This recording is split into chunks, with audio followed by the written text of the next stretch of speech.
بسم الله الرحمن الرحیم. د ټولو نه لوی د زړه سکون او اطمینان هغه انسان ته په هغه وخت کې میلاو شي چې سړی پوه شي چې خوارۍ رنګ راوړلو.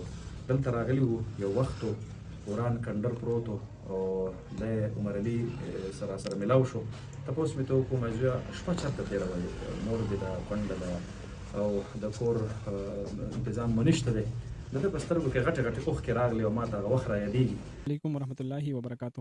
د ټولو لومړی خو زه ستاسو د ټولو ډېر زیات شکرګزار یم چې مفتي صاحب زموږ د غریبخانې ته راغی او زموږ سره یې دومره مرسته وکړه. زه ستاسو ډېر زیات شکرګزار یم او ډېر زیات په تکلیف کې مې دا وخت تېر کړی دی. او خیر ان شاء الله کور به دې جوړ شي که خیر لرې به نه ان شاء الله العزیز.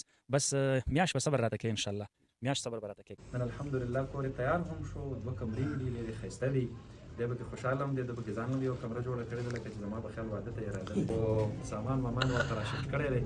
او بس د دې کونډو، د دې یتیمانانو، د دې غریبانانو په مخ باندې چې سړی مسکا وویني او خوشحالي وویني، بس دا د انسان لپاره د زړه تسلی یو ډېر لوی سامان دی. او الله رب العالمین د دا خدمات د ټولو ملګرو قبول کړي. اپر هینډ ارګنایزیشن د فضل ودود صاحب او د هغې د پوره ټیم د زړه د کومې شکریا ادا کوم چې هغوی دا ټول کار د هغې د برکته ممکن شو. ډېره مننه او شکریه. کور یې له خیره سره جوړ شو او د دوکان نه د هغې تنظیم له هم فضل ودود صاحب اعلان ورته وکړو چې ستا کوم دغه خراب شوی هغه درته هم برابروم، دوکان درته هم برابروم.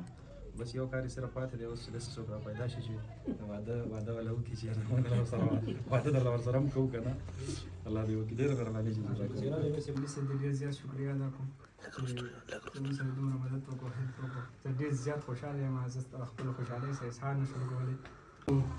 अल्हम्दुलिल्लाह हम अपने छत का तोहफ़ा प्रोजेक्ट के दूसरे मकान में खड़े हैं और हम इतने ज़्यादा खुश हैं कि हम अपनी खुशी अल्फाज में बयान नहीं कर पा रहे हैं। उमर अली कितने खुश होंगे वो हम सिर्फ महसूस कर सकते हैं, बयान नहीं कर सकते। इस मकान पर, इस मकाम पर खड़े होकर जब उमर अली मुफ्ती साहब के गले लगकर रोए थे और इनका यहाँ पर एक खंडर था और कुछ नहीं था, आज ये एक मकान और एक खूबसूरत मकान और एक छत के नीचे खड़े हैं।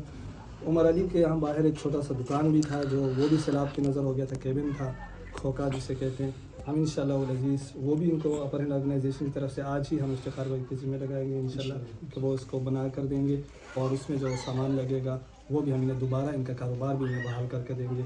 और इनका ये मकान जिस तरह बन गया इंशाअल्लाह ये इसका कारोबार भी दोबारा से बन जाएगा और ये अपने पाँव पर खड़े हुए। मैं मुफ्ती साहब और जमीयत उलमा इस्लाम बुनियाद का बहुत ज़्यादा शुक्रगुजार हूँ कि हर मौके पर इन्होंने हमें ऐसे लोगों तक पहुँचाया जो सबसे ज़्यादा मुस्तहिक़ थे और उन लोगों की खिदमत हमसे करवाई जिनकी खिदमत करते हुए हम ता हयात वो खुशी महसूस करेंगे। जब उमर अली हमें याद आएगा, उमर अली का वो दिन याद आएगा जिनकी आंखों में आंसू थे और आज का दिन याद आएगा जब ये मुस्कुरा रहे हैं।